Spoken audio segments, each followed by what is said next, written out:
Ayan, hello guys, no, magandang araw sa inyo lahat, no, at kamusta naman po tayo? Yan, sana ay nasa mga mabuti ho tayo mga kalagayan guys, ha. Yan, so this is Laking Davao once again guys, and welcome back to my channel.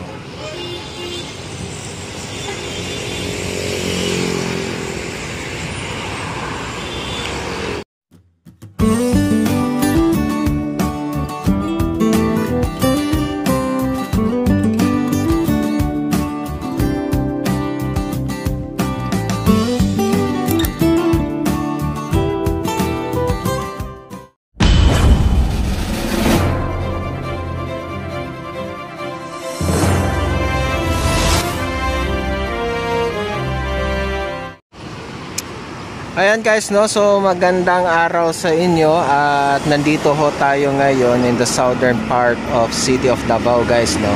Ayan, nandito ho tayo ngayon sa Quimpo Boulevard, no, which is kung saan located itong SM City Davao guys, no, kung yan yung nakikita nyo dyan.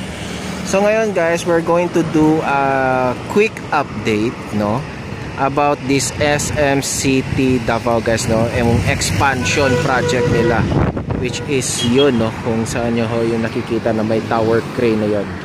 Ayan guys, no, ayan.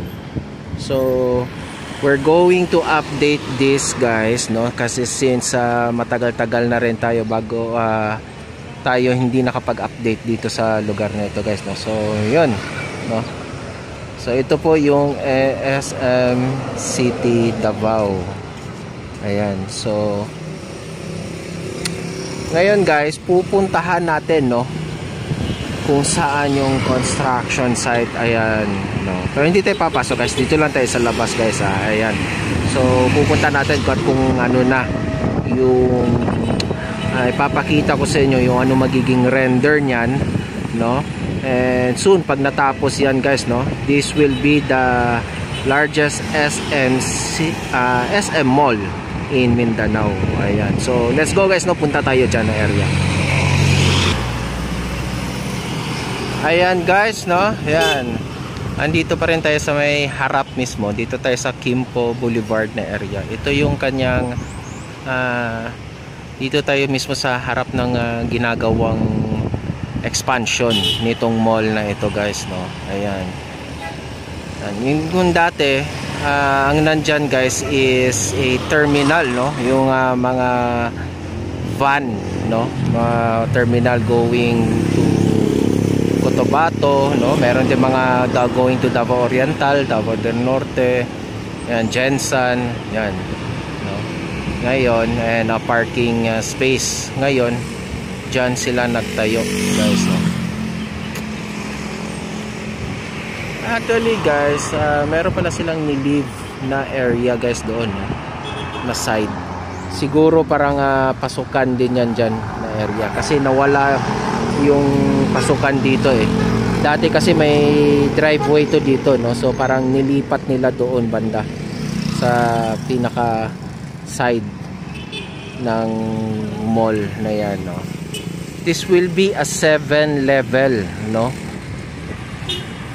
na expansion guys, no, with ang sinasabi dyan 2 levels na mall expansion sa mall area, and then 3 levels yata sa 3 levels sa car park, no, multiple level car park, and then 2 levels na NU. Yan yung render niya guys, yan. So ngayon guys, doon naman tayo. Papasok tayo doon sa Ecoland West Drive guys, no, para makita natin yung haba nito guys. Kasi hindi lang pala ito ang ginagawang expansion guys, no. Meron din gagawing BPO building naman, no, sa may bandang back portion nito guys, no, sa may likod, which is later on titignan din natin, no. Ayan. Ito guys, no, I think they are already in the second level na sila, no. Ayan, nasa second level na sila tatrabaho. Ayan, no, going to third. So ito na naman yung ating babalik-balikan ngayong taon na ito guys, no. Ayan, actually itong si SM City guys, na mga trabaho nila, mabilis lang to sila, no? Ayan. So ngayon guys, punta naman tayo doon sa may Ecoland West Drive guys, no? Let's go guys. Ayan guys, no? Dito tayo banda ngayon sa West Ecoland Drive. Ito yung West Ecoland Drive guys, no? Ito yung papunta ng going sa may yung parang playa na road dyan, no? Yung Ecoland Drive dyan, no? Ayan, no? Pagka kakaliwa ka, dadaanan mo yung crossing ng papuntang Davao City Coastal Road, no? If you are going to the right, papunta ko kayo ng Matina Aplaya niyan. Ayan, no? So nandito tayo. Ito yung ano ito yung sa side na ito guys, no? Ayan. So ito pala yung lusot nung parang driveway na ginawa nila doon, yung kanina yung tinuturo ko, no? Ayan guys.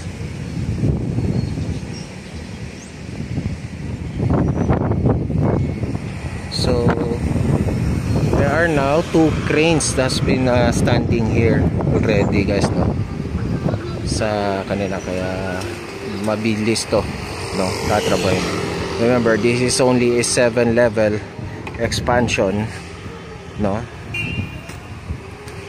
Pero malapad-lapad itong compare doon sa unang expansion project na ginawa nitong SMCT dito guys, no? Yung doon sa may East Wing, no? Kasi ito magiging West Wing na to ng SMCT guys, no? Ayan. Ito yung isang tower crane. Ayan guys, no? So yung dito pa lang na side ang mga nasa second level, ito pa lang wala pa, no?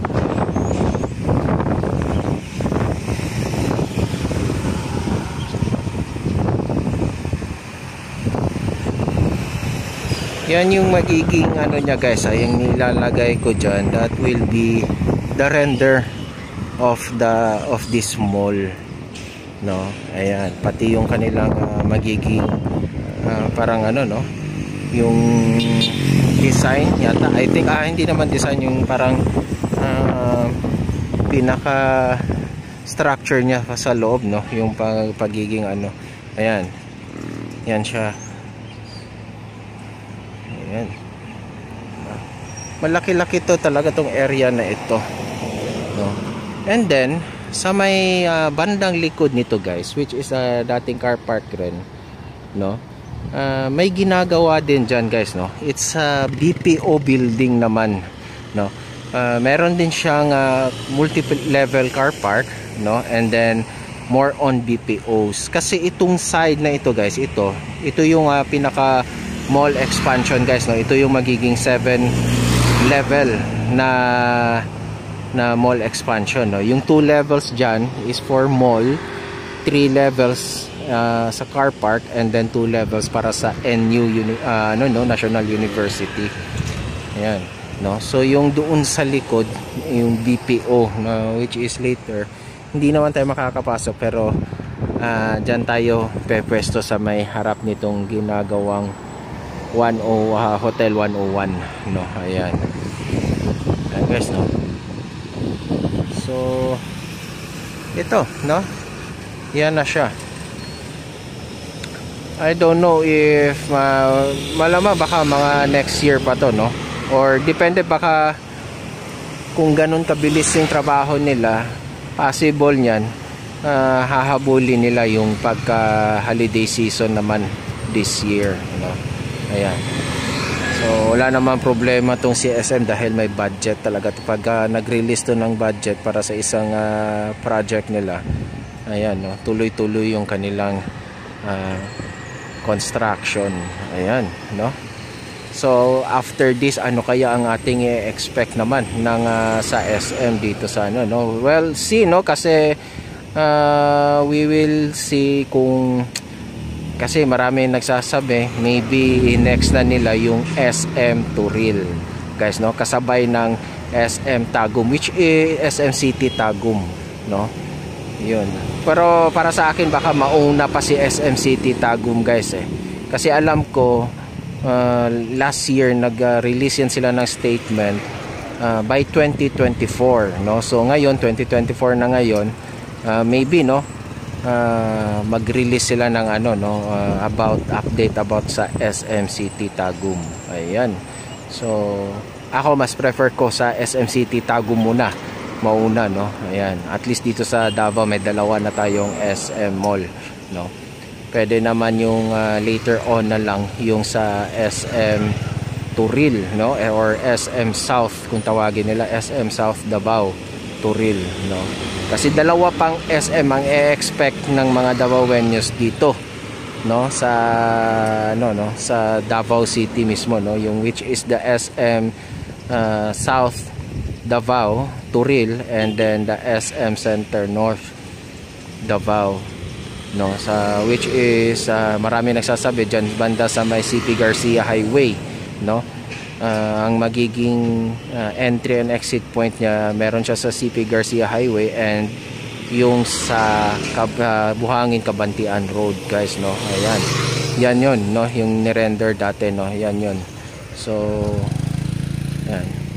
yan yung ating expect sa SM pa. So ngayon, guys, pupuntahan natin yung banda sa likod ko, ano na yung development doon sa ginagawa namang BPO tower, guys, no, yung dito sa may likod nito.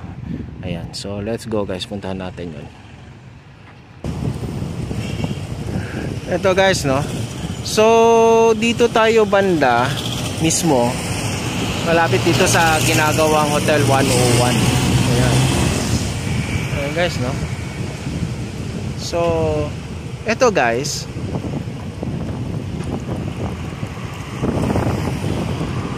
dito yung isang driveway, no, dati. So yung expansion ng mall hanggang dito lang, no, parang papantay lang siya doon sa ano ng mall. Yun kasi yung main mall, no. Ito yung dulo ng expansion project. Ito yung sa expansion project ng mall area. So dito na side, guys, ito na side naman, dito yung magiging BPO building, which is before akala natin ito yung magiging sa National University na side, no. So which is hindi pala, no. Ito ay isang BPO. Yan yung kanyang ano, guys, no. It's a BPO offices with car park, no, multi-level car park, guys, no. So hindi masyado kita dito, guys, kasi ano na, tignan natin doon, aabante tayo doon banda-banda. Yan. So tara, guys.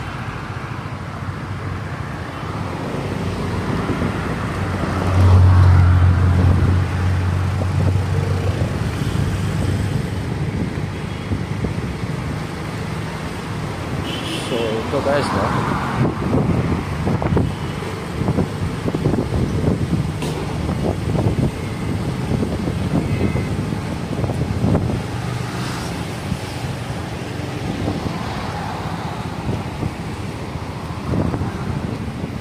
So yan, dito, guys, no, ito yung kanilang expansion dito, guys. BPO building na ginagawa, guys, no. Ayan. So subukan natin, papasok tayo ngayon sa premises ng SM mismo. Dito tayo banda sa may likod sa may car park para makita-kita natin to banda, guys, no. Let's go, guys, no.